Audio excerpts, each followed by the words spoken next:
ರಚಿತಾ ತನ್ನಂತಾನು ಉಳಿಸ್ಕೊಳ್ಳಲು ಪ್ರಯತ್ನ ಪಡ್ತಾಳೆ. ಆದರೆ ಅವಳಲ್ಲೀಗ ಪ್ರಾಣವೇ ಇಲ್ಲದಂತಾಗಿತ್ತು. ಆ 4 ಜನ ಗಂಡಸರು ಅವಳನ್ನ ಎಳೆಯುತ್ತಾ ಕಾಡಿನ ಮಧ್ಯೆ ಕರ್ಕೊಂಡು ಬರ್ತಾರೆ. ಅವಳು ಪೂರ್ತಿಯಾಗಿ ಕೆಸರಿನಲ್ಲಿ ಗಲೀಜಾಗಿದ್ಲು ಮತ್ತು ಅವಳು ಅದೇ ಬಿಳಿ ಬಣ್ಣದ ಪಟೇಲ ಸಲ್ವಾರ್ ಸೂಟ್ ಹಾಕೊಂಡಿದ್ಲು. ಯಾವ ದಿನ ಅಗ್ನಿವರ್ಮ ಅವಳನ್ನ ಮೊದಲು ಬಾರಿ ಚುಂಬಿಸಿದ್ನೋ ಅದೇ ಬಟ್ಟೆ ಅದು. ಒಬ್ಬ ಗಂಡಸು ಅವಳು ಎದೆ ಮೇಲಿದ್ದ ದುಪ್ಪಟ್ಟವನ್ನು ಎಳೆದು ಸಪ್ರೇಟ್ ಮಾಡ್ತಾನೆ. ಆಮೇಲೆ ಅವಳ ಕೈ ಹಿಡ್ಕೊಳ್ತಾನೆ. ಇನ್ನೊಂದು ಕಡೆ ಅಗ್ನಿವರ್ಮ ಕೋಪದಿಂದ ಮಳೆಯಲ್ಲಿ ನೆನೆಯುತ್ತಾ ಮುಂದೆ ಸಾಕ್ತಿದ್ದ. ಆಗಲೇ ಅವನ ಕಿವಿಗೆ ಯಾರೋ ಕಿರ್ಚೋ ಶಬ್ದ ಕೇಳಿಸುತ್ತೆ. ಅವನು ಮೊದಲ ಬಾರಿ ಕೇಳಿದಾಗಲೇ ಅರ್ಥ ಮಾಡ್ಕೊಳ್ತಾನೆ ಇದು ರಚಿತಾಳ ಧ್ವನಿ ಅಂತ.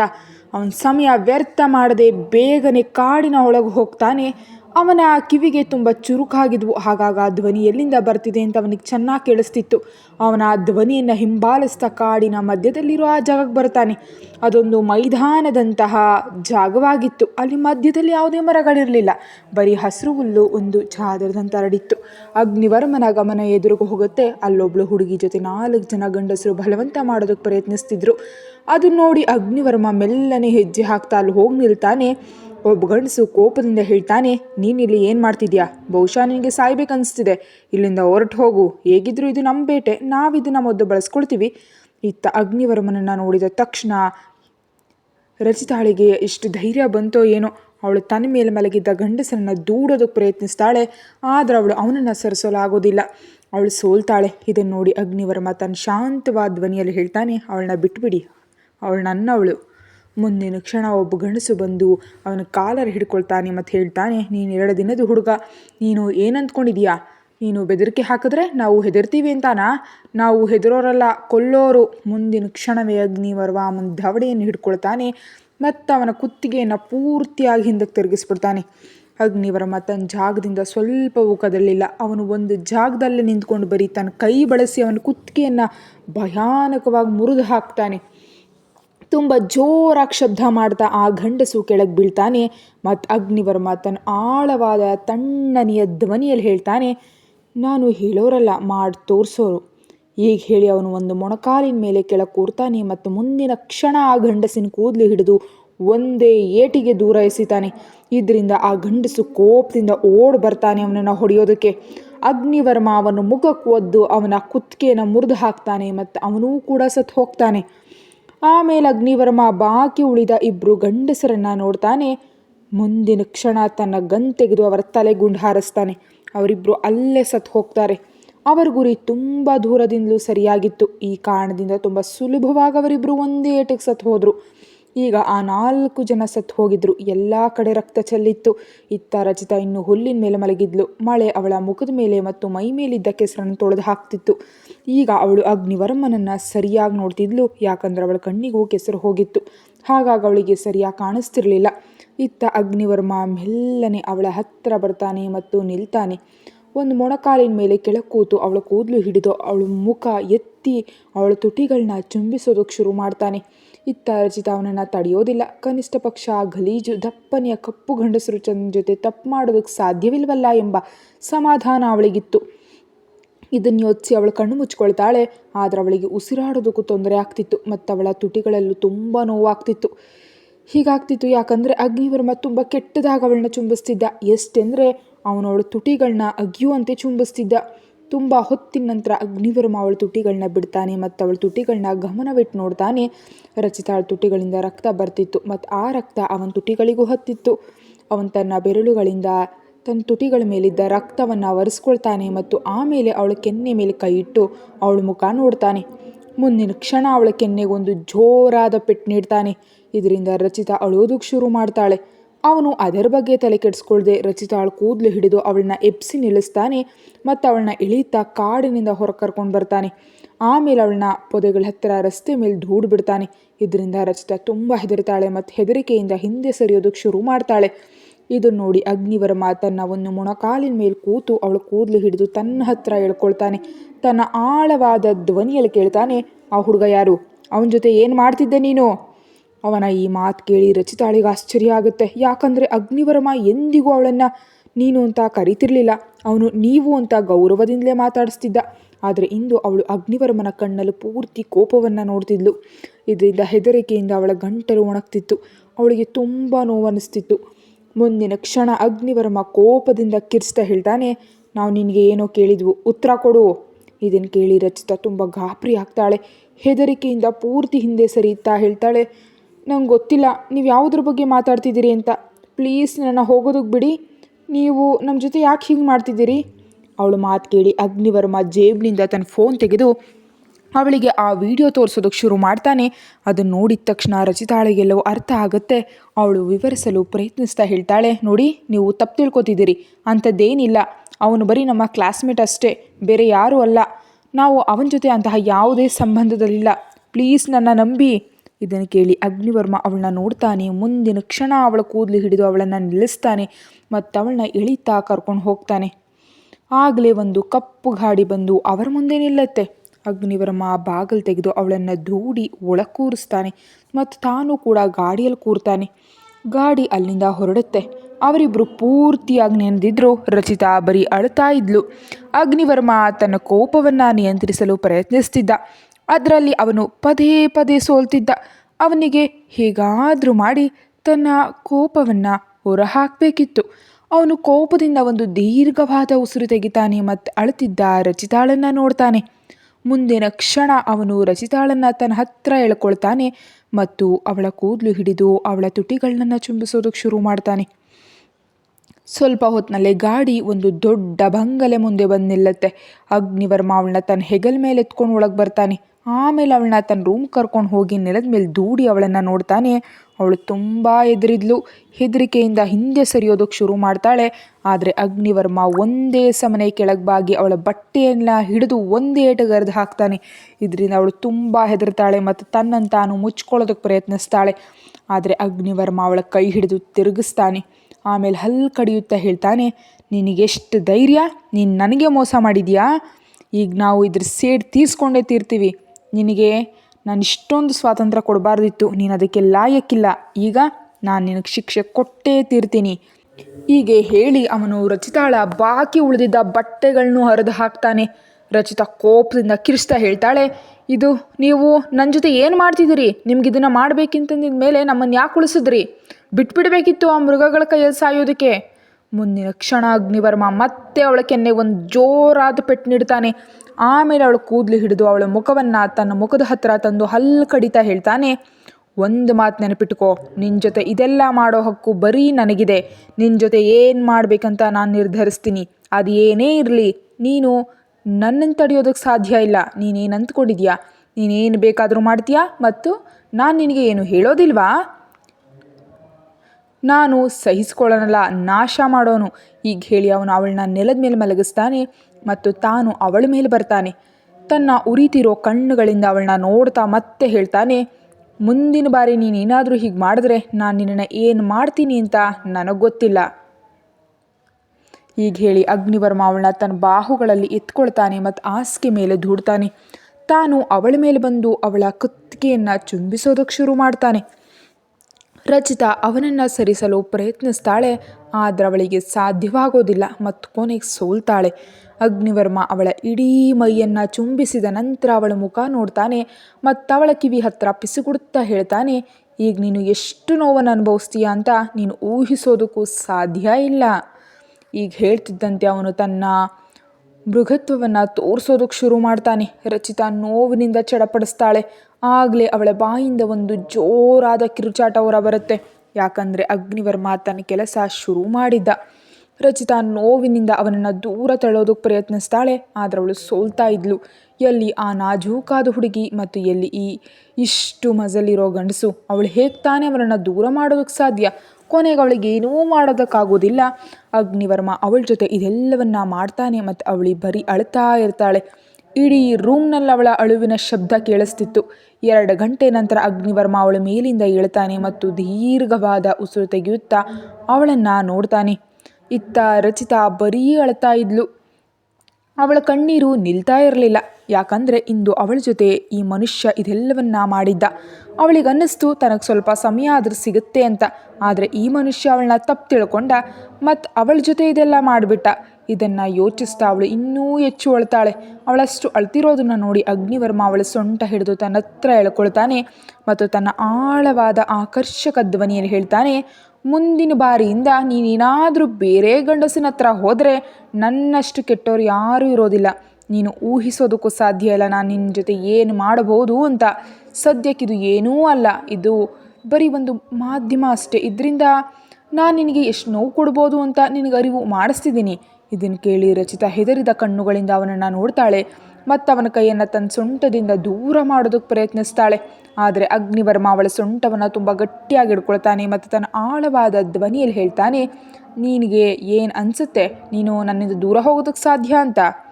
ನಾನು ಹಾಗೆ ಆಗೋದಕ್ಕೆ ಬಿಡೋದಿಲ್ಲ. ನೀನು ನನ್ನಿಂದ ದೂರ ಹೋಗೋದಕ್ಕೆ ಸಾಧ್ಯ ಇಲ್ಲ. ಈಗ ನಾವಿಬ್ಬರು ಒಂದಾಗಿದ್ದೀವಿ. ಈಗ ನಮ್ಮನ್ನು ಯಾರೂ ಬೇರ್ಪಡಿಸೋದಕ್ಕೆ ಸಾಧ್ಯ ಇಲ್ಲ. ನೀನು ಕೂಡ ನನ್ನಿಂದ ದೂರ ಆಗೋದಕ್ಕಾಗೋದಿಲ್ಲ ಮತ್ತು ನಾನು ಕೂಡ ನಿನ್ನಿಂದ ದೂರ ಆಗೋದಿಲ್ಲ. ಮತ್ತಿದು ತುಂಬ ಮುಖ್ಯವಾಗಿತ್ತು. ಆದರೆ ರಚಿತಾ ಬೇರೆಯದೇ ಯೋಚಿಸ್ತಿದ್ಲು. ಅವಳಿಗೆ ನೆನಪಾಗ್ತಿತ್ತು ಅಗ್ನಿವರ್ಮ ಇಷ್ಟು ಬಾರಿ ಅವಳನ್ನ ಈ ಗಲೀಜು ಹುಡುಗರಿಂದ ಉಳಿಸಿದ್ದ ಅಂತ, ಮತ್ತಿಂದು ಆ ಗೂಂಡಾಗಳಿಂದಲೂ ಉಳಿಸ್ತಾ. ಆದರೆ ಆ ಗೂಂಡಾಗಳು ಏನು ಮಾಡೋದಕ್ಕೆ ಬಯಸಿದ್ರೋ ಇಂದು ಅಗ್ನಿವರ್ಮ ತಾನೇ ಅದನ್ನು ಮಾಡಿದ್ದ. ಇದನ್ನು ಯೋಚಿಸಿ ಅವಳ ಹೃದಯ ಒಡೆದಂತಾಗತ್ತೆ ಮತ್ತು ಅವಳಿಗೆ ಪ್ರೀತಿ ಮೇಲ್ನಂಬಿಕೆ ಹೊರಟು ಹೋಗುತ್ತೆ. ಪ್ರೀತಿ ಗೀತಿ ಅನ್ನೋದು ಏನೂ ಇಲ್ಲ, ಬರೀ ಹವ್ಯಾಸ ಅಷ್ಟೇ ಅಂತ ಅವಳಿಗೆ ಅನಿಸುತ್ತೆ. ಮತ್ತು ಈ ಮನುಷ್ಯ ತನ್ನ ದಾಹ ತೀರಿಸ್ಕೊಳ್ಳೋದಕ್ಕೆ ಅವಳನ್ನು ಮದುವೆ ಆಗಿದ್ದಾನೆ ಅಂತ ಅವಳಿಗೆ ಅನಿಸುತ್ತೆ. ಇದೆಲ್ಲವನ್ನು ಯೋಚಿಸ್ತಾ ರಚಿತಾ ಕಣ್ಣೆತ್ತಿ ಅಗ್ನಿವರ್ಮನನ್ನು ನೋಡ್ತಾಳೆ. ಅವನು ಕೂಡ ತನ್ನ ಆಳವಾದ ಕಣ್ಣುಗಳಿಂದ ಅವಳನ್ನೇ ನೋಡ್ತಿದ್ದ. ಮುಂದಿನ ಕ್ಷಣ ತುಂಬ ಜೋರಾಗಿ ಮಿಂಚುತ್ತೆ ಮತ್ತು ರಚಿತಾ ಹೆದರಿಕೆಯಿಂದ ಅವನ ಹತ್ರ ಬರ್ತಾಳೆ. ಇದನ್ನು ನೋಡಿ ಅಗ್ನಿವರ್ಮ ಅವಳ ಸೊಂಟ ಹಿಡ್ಕೊಳ್ತಾನೆ ಮತ್ತು ಪಕ್ಕದಲ್ಲಿದ್ದ ದಪ್ಪನೆಯ ಬ್ಲ್ಯಾಂಕೆಟ್ ತಗೊಂಡು ತನ್ನ ಮೇಲೆ ಮತ್ತು ಅವಳ ಮೇಲೆ ಹೊದಿಸ್ತಾನೆ. ಆಮೇಲೆ ಅವಳ ಕೂದಲನ್ನು ಮೆಲ್ಲನೆ ಸವರ್ತಾ ಹೇಳ್ತಾನೆ, ನಾವು ಮತ್ತೆ ನಿನ್ನನ್ನು ಅವನ ಜೊತೆ ನೋಡಿದ್ರೆ ಅವನ ಇಡೀ ಕುಟುಂಬವನ್ನೇ ಬಾಂಬಾಗಿ ಕಾಡಿಸ್ಬಿಡ್ತೀವಿ ಮತ್ತು ನಿನ್ನ ಕುಟುಂಬವನ್ನು ಕೂಡ. ಮತ್ತು ನಿನ್ನ ಜೊತೆ ಪ್ರತಿ ರಾತ್ರಿ ನಾನು ಹೀಗೇ ಮಾಡ್ತೀನಿ. ನಾನು ನಿನ್ನ ಬಿಡೋದಿಲ್ಲ ಮತ್ತು ಇದಕ್ಕಿಂತ ಕೆಟ್ಟದಾಗಿ ನಾನು ನಿನ್ನ ಜೊತೆ ಮಾಡಬಹುದು. ಹೀಗೆ ಹೇಳಿ ಅಗ್ನಿವರ್ಮ ಅವಳ ತುಟಿಗಳನ್ನ ಚುಂಬಿಸ್ತಾನೆ. ರಚಿತಾ ಬರೀ ಹೆದರುತ್ತಾ ಅವನನ್ನು ನೋಡ್ತಾ ಸರಿ ಎಂಬಂತೆ ತಲೆ ಆಡಿಸ್ತಾಳೆ. ಯಾಕಂದರೆ ಅವಳಿಗೆ ತನ್ನ ಫ್ಯಾಮಿಲಿ ಬಗ್ಗೆ ತುಂಬ ಕಾಳಜಿ ಇದೆ. ಅವಳು ತನ್ನ ಫ್ಯಾಮಿಲಿಗೆ ಏನೂ ಆಗೋದಕ್ಕೆ ಬಿಡೋದಿಲ್ಲ. ಹಾಗಾಗಿ ಸದ್ಯಕ್ಕೆ ಅಗ್ನಿವರ್ಮನ ಮಾತು ಕೇಳೋದೇ ಒಳ್ಳೆಯದು. ಯಾಕಂದರೆ ಪರಿಸ್ಥಿತಿ ಅವಳ ಪರವಾಗಿರಲಿಲ್ಲ. ಅವಳ ಸಮಯ ಈಗ ಸರಿಯಿಲ್ಲ. ಇದನ್ನು ಯೋಚಿಸಿ ಅವಳ ಮುಖದಲ್ಲಿ ಒಂದು ಕಹಿ ನಗು ಬರುತ್ತೆ. ಅದನ್ನು ನೋಡಿ ಅಗ್ನಿವರ್ಮ ಅವಳ ತುಟಿಗಳನ್ನ ತನ್ನ ಬೆರಳುಗಳಿಂದ ಉಜ್ಜ್ತಾ ಹೇಳ್ತಾನೆ, ಇಂತಹ ನಗು ನಿನ್ನ ತುಟಿಗಳ ಮೇಲೆ ಚೆನ್ನಾಗಿ ಕಾಣೋದಿಲ್ಲ. ನನಗಂತೂ ಇದು ಸ್ವಲ್ಪವೂ ಇಷ್ಟ ಇಲ್ಲ. ರಚಿತಾ ತನ್ನ ತಲೆ ತಗ್ಗಿಸ್ತಾ ನಡುಗೋ ಧ್ವನಿಯಲ್ಲಿ ಹೇಳ್ತಾಳೆ, ನೀವು ನನ್ನ ಜೊತೆ ಇದೆಲ್ಲ ಮಾಡೋದನ್ನು ನಿಲ್ಲಿಸಿ. ನಂಗೆ ಚೆನ್ನಾಗಿ ಅನ್ನಿಸ್ತಿಲ್ಲ. ನಂಗೆ ತುಂಬ ನೋವಾಗ್ತಿದೆ. ಇದನ್ನು ಕೇಳಿ ಅಗ್ನಿವರ್ಮ ಅವಳ ಕೂದಲನ್ನು ಕಿವಿ ಹಿಂದೆ ಸರಿಸ್ತಾ ಹೇಳ್ತಾನೆ, ಈಗ ನೋವು ಬರುವಂಥ ಕೆಲಸ ಮಾಡಿದ ಮೇಲೆ ನೋವು ಸಿಗಲೇಬೇಕಲ್ಲ. 2 ವಾರಗಳ ನಂತರ ಕಾಲೇಜು. ರಚಿತಾ ತನ್ನ ಗೆಳತಿಯರ ಜೊತೆ ಡ್ಯಾನ್ಸ್ ಪ್ರಾಕ್ಟೀಸ್ ಮಾಡ್ತಿದ್ಲು. ಅವಳಿಂದು ಬಿಳಿ ಮತ್ತು ಕೆಂಪು ಬಣ್ಣದ ಕುರ್ತಾ ಹಾಗೂ ಪಟೇಲ ಪ್ಯಾಂಟ್ ಹಾಕ್ಕೊಂಡಿದ್ಲು. ಅವಳು ಕೂದಲನ್ನು ಜಡೆ ಹಾಕ್ಕೊಂಡಿದ್ಲು ಮತ್ತು ಇಂದು ಕೂಡ ತಿಲಕ ಇಟ್ಕೊಂಡಿದ್ಲು. ಇದರಿಂದ ಅವಳಿನ್ನೂ ಸುಂದರವಾಗಿ ಕಾಣ್ತಾ ಇದ್ಲು. ಅವಳ ಜೊತೆ ಕೆಲವು ಹುಡುಗರು ಮತ್ತು ತುಂಬ ಹುಡುಗಿಯರಿದ್ದರು. ಎಲ್ಲರೂ ಸೇರಿ ಒಟ್ಟಿಗೆ ಡ್ಯಾನ್ಸ್ ಪ್ರಾಕ್ಟೀಸ್ ಮಾಡ್ತಿದ್ರು. ರಚಿತಾ ತನ್ನ ಕಾಲಿನ ಗೆಜ್ಜೆಗಳನ್ನ ನೋಡ್ತಾ ನಕ್ತಾಳೆ. ಆಗೊಬ್ಬಳು ಹುಡುಗಿ ಅವಳ ಹತ್ರ ಬಂದು ಕೇಳ್ತಾಳೆ, ಅರೇ ನಿನ್ನ ಗೆಳತಿ ರೀವಾಳನ್ನು ತುಂಬ ದಿನಗಳಿಂದ ನೋಡಿಲ್ಲ, ಅವಳೆಲ್ಲಿ ಹೋದ್ಲು? ಇದನ್ನು ಕೇಳಿ ರಚಿತಾ ಸ್ವಲ್ಪ ಯೋಚಿಸಿ ಹೇಳ್ತಾಳೆ, ಅವಳು ಯಾವುದೋ ಮುಖ್ಯ ಕೆಲಸದ ಮೇಲೆ ತನ್ನ ತಾತನ ಮನೆಗೆ ಹೋಗ್ತಿದ್ದೀನಿ ಅಂತ ಹೇಳಿದ್ಲು. ಬಹುಶಃ 2-3 ದಿನಗಳಲ್ಲಿ ಬರ್ಬೋದು. ಅವಳು ನಂಗೆ ತಿಳಿಸಿಲ್ಲ. ಅವಳು ಬಂದರೆ ನಾನು ನಿನಗೆ ಹೇಳ್ತೀನಿ. ಈ ಕೇಳಿ ಅವಳು ಎಲ್ಲ ಹುಡುಗಿಯರಿಗೆ ಸ್ಟೆಪ್ಸ್ ವಿವರಿಸಲು ಶುರು ಮಾಡ್ತಾಳೆ. ಯಾಕಂದರೆ ಅವಳು ಡ್ಯಾನ್ಸ್ ಜೂನಿಯರ್ಸ್ ಜೊತೆ ಮಾಡಬೇಕಿತ್ತು ಮತ್ತು ಯಾರಿಗೂ ಆ ಸ್ಟೆಪ್ಸ್ ಸರಿಯಾಗಿ ಬರ್ತಾ ಇರಲಿಲ್ಲ. ಹಾಗಾಗಿ ಅವಳು ಹೀಗೆ ಮಾಡಬೇಕಂತ ಚೆನ್ನಾಗಿ ವಿವರಿಸ್ತಾ ಇದ್ಲು. ಆಗ ಇದ್ದಕ್ಕಿದ್ದಂತೆ ಒಬ್ಬ ತುಂಬ ಹ್ಯಾಂಡ್ಸಮ್ ಹುಡುಗ ಅಲ್ಲಿಗೆ ಬರ್ತಾನೆ. ಅವನು ಬ್ಲ್ಯಾಕ್ ಹುಡಿ ಮತ್ತು ಬ್ಲ್ಯಾಕ್ ಆಫ್ ಪ್ಯಾಂಟ್ ಹಾಕಿದ್ದ. ಅವನ ಕೂದಲು ಸ್ವಲ್ಪ ಗುಂಗುರು ಮತ್ತು ಹರಡ್ಕೊಂಡಿತ್ತು. ಅವನು ನಗ್ತಾ ರಚಿತಾಳ ಹಿಂದೆ ಬಂದು ನಿಲ್ತಾನೆ ಮತ್ತು ಅವಳ ಕಿವಿ ಹತ್ರ ತನ್ನ ಉಸಿರು ಬಿಡ್ತಾ ಹೇಳ್ತಾನೆ, ಹಾಯ್ ರಚಿತಾ, ಹೇಗಿದೆಯಾ? ತುಂಬ ದಿನಗಳ ನಂತರ ನಿನ್ನ ಭೇಟಿ ಆಗ್ತಿದ್ದೀನಿ. ನಿನ್ನನ್ನು ಮರೆತು ಬಿಟ್ಟಿಯಾ? ಇದನ್ನು ಕೇಳಿ ರಚಿತಾ ಹೆದರ್ತಾಳೆ ಮತ್ತು ಹಿಂದೆ ತಿರುಗಿ ನೋಡ್ತಾಳೆ. ಇದು ರೀವಾಳ ಅಣ್ಣ ಸಾಹಿಲ್ ಆಗಿದ್ದ. ಅವಳು ತನ್ನ ಎದೆ ಮೇಲೆ ಕೈ ಇಟ್ಕೊಳ್ತಾ ಹೇಳ್ತಾಳೆ, ಓ ಸಾಹಿಲ್, ನೀನು ನಮ್ಮನ್ನ ಎದುರಿಸ್ಬಿಟ್ಟೆ. ಇದನ್ನು ಕೇಳಿ ಅವನು ನಗ್ತಾ ಹೇಳ್ತಾನೆ, ಅರೇ ನಿನ್ನನ್ನು ಎದುರಿಸೋದಕ್ಕೆ ನನಗಷ್ಟು ಯೋಗ್ಯತೆ ಇದೆಯಾ? ನೀನು ನಂಬರ್ 1 ಹೆದರು ಪುಕ್ಲಿ. ಇದರಲ್ಲಿ ನಂದೇನು ತಪ್ಪು? ಹೇಗಿದ್ರು ತುಂಬ ದಿನಗಳಿಂದ ನಿನ್ನ ಜೊತೆ ಮಾತಾಡೋದಕ್ಕಾಗಿಲ್ಲ. ಎಲ್ಲಿ ಮಾಯ ಆಗಿದೆ ನೀನು? ನಾನು ಯಾವಾಗ ಮಾತಾಡೋದಕ್ಕೆ ಪ್ರಯತ್ನಿಸಿದ್ರು ನೀನು ಎಲ್ಲಿಯಾದರೂ ಹೋಗ್ಬಿಡ್ತೀಯಾ, ಇಗ್ನೋರ್ ಮಾಡ್ತೀಯಾ. ನಾನು ಅಷ್ಟು ಕೆಟ್ಟವನಾಗ್ಬಿಟ್ಟಿದ್ದೀನಾ? ಇದನ್ನು ಕೇಳಿ ರಚಿತಾ ಅವನಿಂದ ಸ್ವಲ್ಪ ದೂರ ಹೋಗ್ತಾ ಹೇಳ್ತಾಳೆ, ಇಲ್ಲ, ಅಂಥದ್ದೇನಿಲ್ಲ. ನೀನು ಕೆಟ್ಟವನು ಅಂತ ನಾನು ಯಾವಾಗ ಹೇಳಿದೆ? ನಾವು ಬರೀ ಇವರಿಗೆಲ್ಲ ಡ್ಯಾನ್ಸ್ ಪ್ರಾಕ್ಟೀಸ್ ಮಾಡಿಸ್ತಿದ್ವು. ಈಗ ನೀನು ಹೋಗಬೇಕು, ಇಲ್ದಿದ್ರೆ ಇವ್ರಿಗೆ ತೊಂದರೆ ಆಗುತ್ತೆ. ಮುಂದಿನ ಕ್ಷಣ ಎಲ್ಲ ಹುಡುಗಿಯರು ಒಟ್ಟಿಗೆ ಹೇಳ್ತಾರೆ, ಅರೆ ಇಲ್ಲ ಇಲ್ಲ, ಇವರಿಲ್ಲೇ ಇರಲಿ, ನಮಗೇನು ತೊಂದರೆ ಇಲ್ಲ. ರಚಿತಾ ಎಲ್ಲರನ್ನ ವಿಚಿತ್ರವಾಗಿ ಗುರಾಯಿಸ್ತಾಳೆ ಮತ್ತು ಎಲ್ಲ ಹುಡುಗಿಯರು ಸುಮ್ಮನಾಗ್ತಾರೆ. ಇತ್ತ ಸಾಹಿಲ್ ನಗ್ತಾ ಹೇಳ್ತಾನೆ, ನೋಡಿದೆ ಅಲ್ವಾ, ಮೊದಲು ನೋಟದಲ್ಲಿ ಇವರೆಲ್ಲ ನನ್ನ ಫ್ಯಾನ್ ಆಗಿದ್ದಾರೆ ಮತ್ತು ನಾನು ನಿನ್ನನ್ನು ಯಾವಾಗಲಿಂದ ಫ್ಯಾನ್ ಮಾಡೋದಕ್ಕೆ ಪ್ರಯತ್ನಿಸ್ತಿದ್ದೀನಿ, ಆದರೆ ನೀನು ಮಾತ್ರ ಆಗ್ತಾ ಇಲ್ಲ. ಇದನ್ನು ಕೇಳಿ ರಚಿತಾ ಸ್ವಲ್ಪ ಕೋಪದಿಂದ ಹೇಳ್ತಾಳೆ, ಸಾಹಿಲ್ ಪ್ಲೀಸ್ ನಮ್ಮನ್ನು ಒಬ್ಬಳನ್ನ ಬಿಡು. ಮತ್ತು ನಿನಗೆ ಗೊತ್ತು ನನಗೆ ಮದುವೆ ಆಗಿದೆ ಅಂತ. ನೀನು ಎಂಥ ವಿಚಿತ್ರವಾದ ಮಾತುಗಳನ್ನ ಆಡ್ತಿದ್ಯಾ. ಸಾಹಿಲ್ ಅವಳ ಮಾತು ಕೇಳಿ ಒಂದೇ ಏಟಿಗೆ ಅವಳ ಕೈ ಹಿಡಿದು ತನ್ನ ಹತ್ರ ಎಳ್ಕೊಳ್ತಾನೆ ಮತ್ತು ಅವಳ ತೆಳುವಾದ ಸೊಂಟದ ಮೇಲೆ ತನ್ನ ಕೈ ಹಾಕ್ತಾನೆ. ಹಾಗೆ ಹೇಳ್ತಾನೆ, ಹಾಗಾದರೆ ನಿನ್ನ ಗಂಡನಿಗೆ ಡೈವೋರ್ಸ್ ಕೊಟ್ಬಿಡು, ನಾನು ನಿನಗೆ ಗ್ಯಾರಂಟಿ ಕೊಡ್ತೀನಿ, ನಿನ್ನ ಗಂಡನಿಗಿಂತ 1,00,000 ಪಟ್ಟು ಚೆನ್ನಾಗಿ ನಾನು ನಿನ್ನನ್ನು ಪ್ರೀತಿಸ್ತೀನಿ ಮತ್ತು ನನಗನ್ಸೋದಿಲ್ಲ ನಿನ್ನ ಗಂಡ ನಿನ್ನ ಹತ್ತಿರ ಬರ್ತಾನೆ ಅಂತ. ಅಥವಾ ಹೀಗೆ ಹೇಳ್ಬೋದು, ನೀನು ಅವನನ್ನ ಹತ್ತಿರ ಬರೋದಕ್ಕೆ ಬಿಡ್ತಿಲ್ಲ, ಯಾಕಂದರೆ ನೀನು ನನ್ನನ್ನು ಇಷ್ಟಪಡ್ತಿದೀಯಾ.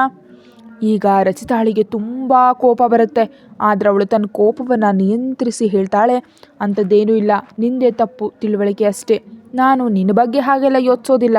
ನೀನು ಬರೀ ನನ್ನ ಬೆಸ್ಟ್ ಫ್ರೆಂಡ್ನ ಅಣ್ಣ ಅಷ್ಟೇ, ಅದಕ್ಕಿಂತ ಹೆಚ್ಚೇನೂ ಇಲ್ಲ. ಮತ್ತು ಯಾಕಿಂತ ತಪ್ಪು ತಿಳುವಳಿಕೆ ಇಟ್ಕೊಂಡಿದ್ಯಾ? ನನಗೆ ತೊಂದರೆ ಕೊಡೋದನ್ನು ನಿಲ್ಲಿಸು, ಹೋಗು ಇಲ್ಲಿಂದ ನೀನು. ಇದನ್ನು ಕೇಳಿ ಅವನು ವಿಚಿತ್ರವಾಗಿ ಅವಳನ್ನ ನೋಡ್ತಾನೆ ಮತ್ತು ಮುಂದಿನ ಕ್ಷಣ ಅವಳನ್ನ ಅಪ್ಕೊಳ್ತಾನೆ ಹಾಗೂ ಅವಳ ಕೆನ್ನೆಗೆ ಮುತ್ತಿಟ್ಟು ಹೇಳ್ತಾನೆ, ನನ್ನ ಹೃದಯದ ಬಾಗಿಲು ನಿನಗಾಗಿ ಯಾವಾಗಲೂ ತೆರೆದಿರುತ್ತೆ. ನಿನಗೆ ಯಾವಾಗ ಬೇಕೋ ಆಗ ನನ್ನ ಹೃದಯಕ್ಕೆ ಬಂದುಬಿಡು, ನಾನು ಬೇಡ ಅನ್ನೋದಿಲ್ಲ. ನೀನು ಪ್ರೆಗ್ನೆಂಟ್ ಆಗಿದ್ರು ನಾನು ನಿನ್ನ ಒಪ್ಕೊಳ್ತೀನಿ, ಯಾಕಂದರೆ ನಾನು ನಿನ್ನ ಪ್ರೀತಿಸ್ತೀನಿ ಮತ್ತು ನಿನಗೂ ಗೊತ್ತು ನೀನೇನಷ್ಟು ಮುಗ್ದೇ ಅಲ್ಲ ನಿನಗೆ ತಿಳಿಯದಿರಲು. ರಚಿತಾ ಕೋಪದಿಂದ ಅವನ್ನ ನೋಡ್ತಾ ಹೇಳ್ತಾಳೆ, ನಿನಗೆ ಹುಚ್ಚು ಹಿಡಿದಿದೆ, ನನಗೆ ಮದುವೆ ಆಗಿದೆ ಅಂತ ಹೇಳ್ತಿದ್ದೀನಲ್ಲ, ಯಾಕೆ ನೀನು ನನ್ನ ಪದೇ ಪದೇ ಕಾಡೋದಕ್ಕೆ ಬರ್ತಿದ್ಯಾ?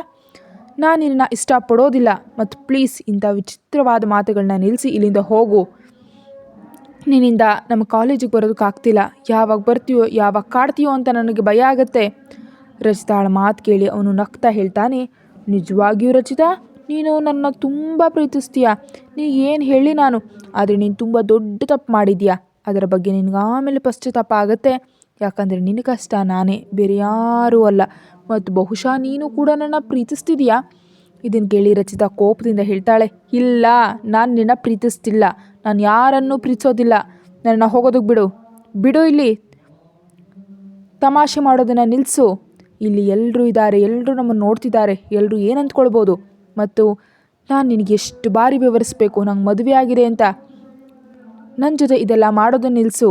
ಇದನ್ನು ಕೇಳಿ ಸಾಹಿಲ್ ನಗ್ತಾ ಹೇಳ್ತಾನೆ, ನೋಡು, ನಾನು ಇನ್ನೂ ನಿನ್ನ ಅಪ್ಕೊಂಡೇ ಇದ್ದೀನಿ, ಆದರೆ ನೀನು ನನ್ನನ್ನು ದೂರ ಮಾಡೋದಕ್ಕೆ ಪ್ರಯತ್ನವೂ ಮಾಡ್ತಾ ಇಲ್ಲ. ಬಹುಶಃ ನಿನಗೆ ನನ್ನ ಸಾಮೀಪ್ಯ ಇಷ್ಟ ಅನಿಸುತ್ತೆ, ಬಹುಶಃ ನೀನು ಕೂಡ ನನ್ನ ಪ್ರೀತಿಸ್ತಿದೆಯಾ. ಬಹುಶಃ ನಾವಿಬ್ಬರು ಒಂದಾಗಬಹುದು ಮತ್ತು ನೀನು ನನಗಾಗಿ ನಿನ್ನ ಗಂಡನನ್ನು ಬಿಟ್ಟು ಬರಬಹುದು. ನೋಡು, ನೀನು ನನ್ನನ್ನು ದೂರ ತಳ್ಳೋ ಪ್ರಯತ್ನವನ್ನು ಮಾಡ್ತಿಲ್ಲ. ನಿನಗೆ ನಾನು ಇಷ್ಟ ಇಲ್ದಿದ್ರೆ ಯಾವಾಗಲೂ ನನ್ನ ಕಾಲಿನಿಂದ ಓದು ದೂರ ಕಳಿಸ್ತಿದ್ದೆ, ಆದರೆ ಈಗಲೂ ನೀನು ನನ್ನ ತೋಳುಗಳಲ್ಲೇ ಇದೆಯಾ. ಇದನ್ನು ಕೇಳಿ ರಚಿತಾ ಆಶ್ಚರ್ಯದಿಂದ ಅವನ್ನ ನೋಡ್ತಾಳೆ ಮತ್ತು ಮುಂದಿನ ಕ್ಷಣ ಅವಳಿಗೆ ಅರಿವಾಗುತ್ತೆ, ನಿಜವಾಗಿಯೂ ತಾನು ಇನ್ನೂ ಅವನ ತೋಳುಗಳಲ್ಲೇ ಇದ್ದೀನಿ ಅಂತ. ಅವಳು ಒಂದೇ ಏಟಿಗೆ ಅವನನ್ನು ದೂರ ತಳ್ತಾಳೆ ಮತ್ತು ದೀರ್ಘವಾದ ಉಸಿರು ತೆಗೆದುಕೊಳ್ಳೋದಕ್ಕೆ ಶುರು ಮಾಡ್ತಾಳೆ. ಯಾರೋ ಇದನ್ನು ವಿಡಿಯೋ ಮಾಡಿ ಯಾರಿಗೋ ಕಳಿಸ್ಬಿಡ್ತಾರೆ. ರಚಿತಾ ಕೋಪದಿಂದ ಕಿರಿಸ್ತಾ ಹೇಳ್ತಾಳೆ, ನನ್ನ ಹತ್ರ ಬರಬೇಡ, ನನಗೆ ನೀನು ಸ್ವಲ್ಪನೂ ಇಷ್ಟ ಇಲ್ಲ, ನಂಗೆ ನಿನ್ನಿಂದ ಏನೂ ಆಗಬೇಕಿಲ್ಲ. ಇದನ್ನು ಕೇಳಿ ಸಾಹಿಲ್ ನಗ್ತಾ ಅಲ್ಲಿಂದ ಹೊರಟು ಹೋಗ್ತಾನೆ. ತನ್ನ ಜೇಬ್ನಲ್ಲಿ ಕೈ ಹಾಕ್ಕೊಂಡು ರಚಿತಾ ಕೋಪದಿಂದ ಅವನ್ನ ನೋಡ್ತಾಳೆ ಮತ್ತು ಆಮೇಲೆ ಹಿಂದೆ ತಿರುಗಿ ಎಲ್ಲ ಹುಡುಗಿಯರನ್ನೂ ನೋಡ್ತಾಳೆ. ಎಲ್ಲ ಹುಡುಗಿಯರ ಮುಖದಲ್ಲೂ ಒಂದು ವಿಚಿತ್ರವಾದ ನಗು ಇತ್ತು. ಅದನ್ನು ಕಂಡು ರಚಿತಾ ಕೋಪದಿಂದ ಹೇಳ್ತಾಳೆ, ನಡೀರಿ, ನೀವೆಲ್ಲ ಏನು ನೋಡ್ತಿದ್ದೀರಾ, ಪ್ರಾಕ್ಟೀಸ್ ಮಾಡಿ. ಈಗ ಹೇಳಿ ರಚಿತಾ ಅವರೆಲ್ಲರಿಗೂ ಮತ್ತೆ ಡ್ಯಾನ್ಸ್ ಪ್ರಾಕ್ಟೀಸ್ ಮಾಡಿಸಲು ಶುರು ಮಾಡ್ತಾಳೆ. ಆದರೆ ಯಾಕೋ ಅವಳಿಗೆ ತುಂಬ ಹೆದರಿಕೆ ಆಗ್ತಿತ್ತು. ಅವಳಿಗೆ ಅನ್ನಿಸ್ತಿತ್ತು ತಾನು ತುಂಬ ತಪ್ಪು ಮಾಡಿದ್ದೀನಿ ಅಂತ. ಅವಳು ಸಾಹಿಲನ್ನು ದೂರ ಮಾಡಬೇಕಿತ್ತು, ಆದರೆ ಅವಳು ಸಾಹಿಲನ್ನು ದೂರ ಮಾಡಲಿಲ್ಲ. ಬದಲಾಗಿ ಸಾಹಿಲ್ಗೆ ತಾನು ಅವನನ್ನು ಇಷ್ಟಪಡ್ತೀನಿ ಅಂತ ತಪ್ಪು ತಿಳುವಳಿಕೆ ಉಂಟಾಯಿತು. ಇದೆಲ್ಲವನ್ನ ಯೋಚಿಸ್ತಾ ಅವಳಿಗೆ ತನ್ನ ಮೇಲೆಯೇ ಕೋಪ ಬರುತ್ತೆ. ಅವಳು ಬೇಗನೆ ಡ್ಯಾನ್ಸ್ ಪ್ರಾಕ್ಟೀಸ್ ಮುಗಿಸಿ ಹೊರಗೆ ಬರ್ತಾಳೆ ಮತ್ತು ಮನೆಗೆ ಹೊರಡ್ತಾಳೆ. ಯಾಕಂದರೆ ಅವಳಿಗೆ ಸ್ವಲ್ಪವೂ ಮನಸ್ಸು ಸರಿ ಇರೋದಿಲ್ಲ. ಅವಳಿಗೆ ಈಗ ಮನೆಗೆ ಹೋಗಬೇಕಿತ್ತು. ಇನ್ನೊಂದು ಕಡೆ ಅಗ್ನಿವರ್ಮ ಆಫೀಸ್ನಿಂದ ಹೊರಬರ್ತಾನೆ ಮತ್ತು ಕಾರ್ನಲ್ಲಿ ಹೋಗಿ ಕೂರ್ತಾನೆ ಹಾಗೂ ಮನೆಗೆ ಹೊರಡ್ತಾನೆ. ಆಗಲೇ ಅವನ ಫೋನ್ನಲ್ಲಿ ನೋಟಿಫಿಕೇಷನ್ ಬರುತ್ತೆ. ಆದರೆ ಅವನದನ್ನು ಚೆಕ್ ಮಾಡೋದಿಲ್ಲ. ಅವನು ಕಾರಿನ ಸೀಟು ಹೊರಗೆ ಕಣ್ಣು ಮುಚ್ಚಿಕೊಳ್ತಾನೆ. 1 ಗಂಟೆಯ ನಂತರ ಅವನು ಮನೆ ತಲುಪ್ತಾನೆ. ಇದು ಅವನ ಬಂಗಲೆ. ಇದು ಬೆಟ್ಟಗಳ ಮಧ್ಯದಲ್ಲಿದೆ. ತುಂಬ ಸುಂದರವಾದ ಕಾಡಿನಲ್ಲಿ ಎದುರಿಗೆ ಒಂದು ಸುಂದರವಾದ ನೀಲಿ ಜಲಪಾತ ಹರಿತಾ ಇದೆ ಮತ್ತು ಸುತ್ತಮುತ್ತ ತುಂಬ ಹೂಗಳು ಹಾಗೂ ಮರಗಿಡಗಳಿದ್ವು. ಅವನಿಗೆ ಈ ನೋಟ ತುಂಬ ಇಷ್ಟ. ಅವನು ಈ ನೋಟಗಳನ್ನ ನೋಡ್ತಾ ತನ್ನ ಶಾಂತ ಧ್ವನಿಯಲ್ಲಿ ಹೇಳ್ತಾನೆ, ನನ್ನ ನೆಮ್ಮದಿ. ಈಗ ಹೇಳಿ ಅವನು ಕಣ್ಣು ಮುಚ್ಚಿ ಈ ತಾಜಾ ಗಾಳಿಯನ್ನು ಅನುಭವಿಸೋದಕ್ಕೆ ಶುರು ಮಾಡ್ತಾನೆ. ಆಗ ಅವನ ಅಸಿಸ್ಟೆಂಟ್ ಹಿಂದಿನಿಂದ ಬಂದು ಹೇಳ್ತಾನೆ, ಸರ್, ನಿಮ್ಮ ಮೀಟಿಂಗ್ ಸಮಯ ಆಗ್ತಿದೆ. 1 ಗಂಟೆ ನಂತರ ನಿಮ್ಮ ಮೀಟಿಂಗ್ ಇದೆ. ಹಾಗಾಗಿ ನೀವು ಫ್ರೆಶ್ ಆಗಿ ಏನಾದರೂ ತಿನ್ನಬೇಕು. ನೀವು ಬೆಳಗ್ಗೆಯಿಂದ ಏನನ್ನೂ ತಿಂದಿಲ್ಲ. ಇದನ್ನು ಕೇಳಿ ಅವನು ಕಣ್ಣು ಬಿಡ್ತಾನೆ ಮತ್ತು ಶಾಂತ ಧ್ವನಿಯಲ್ಲಿ ಕೇಳ್ತಾನೆ, ಅವಳ ಮೇಲೆ ಕಣ್ಣಿಟ್ಟಿದ್ದೀರಲ್ಲ ನೀವೆಲ್ಲ? ಅಸಿಸ್ಟೆಂಟ್ ಹೇಳ್ತಾನೆ, ಹೌದು ಸರ್, ಅವಳ ಮೇಲೆ ನಾವು ಸರಿಯಾಗಿ ಕಣ್ಣಿಟ್ಟಿದ್ದೀವಿ. ಇದನ್ನು ಕೇಳಿ ಅಗ್ನಿವರ್ಮ ಏನೂ ಹೇಳದೆ ನೇರವಾಗಿ ಮನೆ ಒಳಗೆ ಬರ್ತಾನೆ ಮತ್ತು ಆಮೇಲೆ ತನ್ನ ರೂಮ್ಗೆ ಹೋಗ್ತಾನೆ. ಫೋನನ್ನು ಹಾಸಿಗೆ ಮೇಲೆಸ್ತು ವಾಶ್ರೂಮ್ಗೆ ಹೋಗ್ತಾನೆ ಮತ್ತು ಅರ್ಧ ಗಂಟೆ ನಂತರ ಫ್ರೆಶ್ ಆಗಿ ಹೊರಗೆ ಬರ್ತಾನೆ. ಹೊರಬಂದು ಅವನು ತನ್ನ ಕೂದಲನ್ನು ಒಣಗಿಸ್ತಿರ್ತಾನೆ. ಆಗ ಅವನ ಗಮನ ತನ್ನ ಫೋನ್ ಮೇಲೆ ಹೋಗುತ್ತೆ. ಆಗ ಅವನಿಗೆ ನೆನಪಾಗುತ್ತೆ, ಒಬ್ಬ ಮನುಷ್ಯ ತನಗೇನೋ ಕಳಿಸಿದ್ದಾನೆ ಅಂತ, ಬಹುಶಃ ಯಾವುದೋ ವಿಡಿಯೋ. ಇದನ್ನು ಯೋಚಿಸಿ ಅವನು ತನ್ನ ವಾಚ್ ಕಟ್ಕೊಳ್ತಾನೆ ಮತ್ತು ಶರ್ಟ್ ಬಟನ್ ಹಾಕ್ತಾ ಹಾಸಿಗೆ ಮೇಲೆ ಕೂರ್ತಾನೆ ಹಾಗೂ ಫೋನ್ ಕೈಗೆತ್ಕೊಳ್ತಾನೆ ಮತ್ತು ಆ ವಿಡಿಯೋ ಆನ್ ಮಾಡಿ ನೋಡೋದಕ್ಕೆ ಶುರು ಮಾಡ್ತಾನೆ. ಅವನು ವಿಡಿಯೋ ನೋಡ್ತಿದ್ದಂತೆ ಕೋಪದಿಂದ ಅವನ ಕಣ್ಣುಗಳು ಕೆಂಪಾಗ್ತಾ ಹೋಗುತ್ತವೆ. ಮುಂದಿನ ಕ್ಷಣ ಅವನು ಫೋನನ್ನು ಕೋಪದಿಂದ ಗೋಡೆಗೆಸ್ತು ಒಡೆದು ಹಾಕ್ತಾನೆ ಮತ್ತು ಕೋಪದಿಂದ ಹೊರಗೆ ಬರ್ತಾನೆ. ಹೊರಬಂದು ಅವನು ತನ್ನ ಕಾರ್ನಲ್ಲಿ ಕೂತು ಅಲ್ಲಿಂದ ಹೊರಡ್ತಾನೆ ಮತ್ತು ಅವನ ಅಸಿಸ್ಟೆಂಟ್ ಬರೀ ಅವನನ್ನು ನೋಡ್ತಾ ನಿಲ್ತಾನೆ. ಯಾಕಂದರೆ ಮೀಟಿಂಗ್ಗೆ ಅವರು ಲೇಟ್ ಆಗ್ತಿದ್ರು. ಆದರೆ ಸದ್ಯಕ್ಕೆ ಅಗ್ನಿವರ್ಮ ತುಂಬ ಕೋಪದಲ್ಲಿದ್ದ ಮತ್ತು ಯಾವುದೇ ತಪ್ಪು ಕೆಲಸ ನಡೀಬಾರ್ದು ಹಾಗೂ ಇದರಿಂದ ರಾಥೋಡ್ ಫ್ಯಾಮಿಲಿಯ ರೆಪ್ಯುಟೇಷನ್ಗೆ ತೊಂದರೆ ಆಗಬಾರ್ದು ಅಂತ ಅವನು ಬೇಗನೆ ಕಾರ್ ತೊಗೊಂಡು ಹೊರಡ್ತಾನೆ.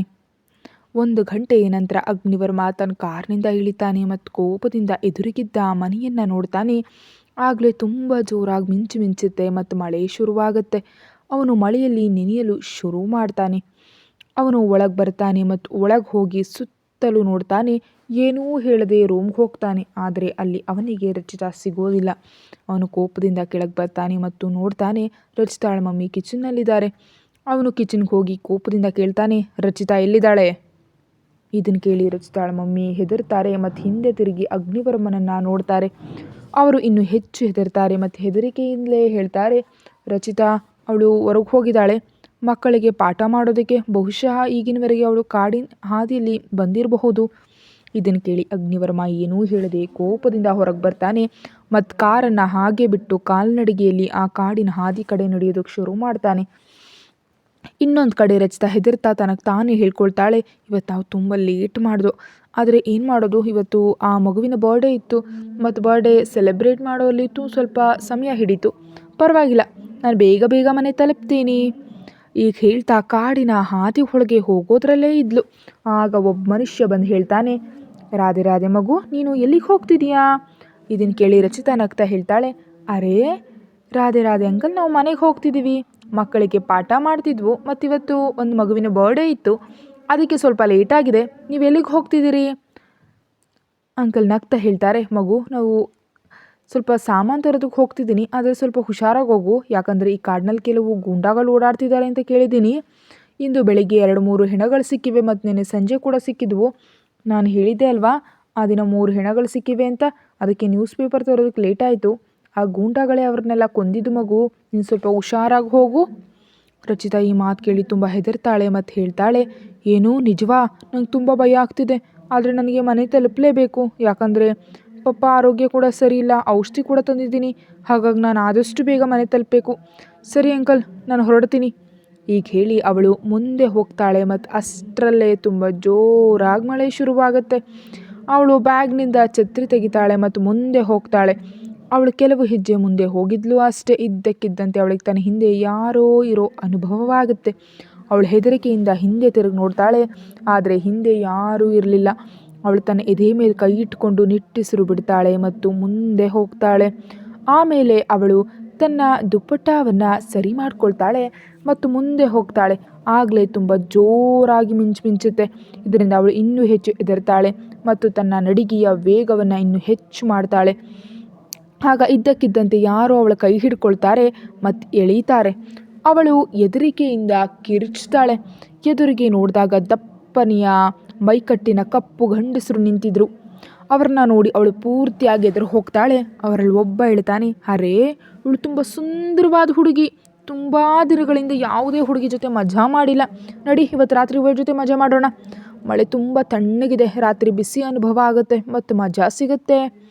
ಇದನ್ನು ಕೇಳಿ ರಚಿತಾ ತುಂಬ ಗಾಬರಿ ಆಗ್ತಾಳೆ ಮತ್ತು ಹೆದರಿಕೆಯಿಂದ ಹೇಳ್ತಾಳೆ, ಇಲ್ಲ, ನಮ್ಮನ್ನು ಹೋಗೋದಕ್ಕೆ ಬಿಡಿ. ನಾನು ನಿಮಗೆ ಏನೂ ತೊಂದರೆ ಕೊಟ್ಟಿಲ್ಲ. ನೋಡಿ, ನಾನು ಯಾರಿಗೂ ಏನೂ ಹೇಳೋದಿಲ್ಲ. ನೀವು ನನ್ನನ್ನು ಹೋಗೋದಕ್ಕೆ ಬಿಡಿ. ಹೀಗೆ ಹೇಳಿ ಅವಳು ತನ್ನನ್ನು ಬಿಡಿಸ್ಕೊಳ್ಳೋದಕ್ಕೆ ಪ್ರಯತ್ನಿಸ್ತಾಳೆ. ಆದರೆ ಆ ಗಂಡಸರು ಅವಳ ಕೈ ಬಿಡೋದೇ ಇಲ್ಲ. ರಚಿತಾ ಆ ನಾಲ್ವರ ಮುಂದೆ ತುಂಬ ಆಗಿದ್ದಾಳೆ. ಆ ನಾಲ್ವರು ಮೈಕಟ್ಟಿನ ಕಪ್ಪು ಗಂಡಸರು ಮತ್ತು ರಚಿತಾ ಸಣ್ಣ ನಾಜೂಕಾದ ಹುಡುಗಿ. ಆದರೆ ಮುಂದಿನ ಕ್ಷಣ ರಚಿತಾ ಅವರ ಕೈ ಕಚ್ಚಿ ಅಲ್ಲಿಂದ ಓಡ್ತಾಳೆ. ಆದರೆ ಮಳೆ ಕಾರಣದಿಂದ ರಸ್ತೆಯಲ್ಲಿ ತುಂಬ ಕೆಸರಿತ್ತು. ಅವಳ ಕೆಸರಿನಲ್ಲಿ ಬಿದ್ದು ಬಿಡ್ತಾಳೆ. ಒಬ್ಬ ಗಂಡಸು ಅವಳ ಕಾಲು ಹಿಡಿದು ಎಳೆಯೋದಕ್ಕೆ ಶುರು ಮಾಡ್ತಾನೆ. ಅವಳು ಹೆದರಿಕೆಯಿಂದ ಕಿರ್ಚ್ತಾಳೆ. ಕತೆ ಮುಂದುವರಿಯುತ್ತೆ. Thank you.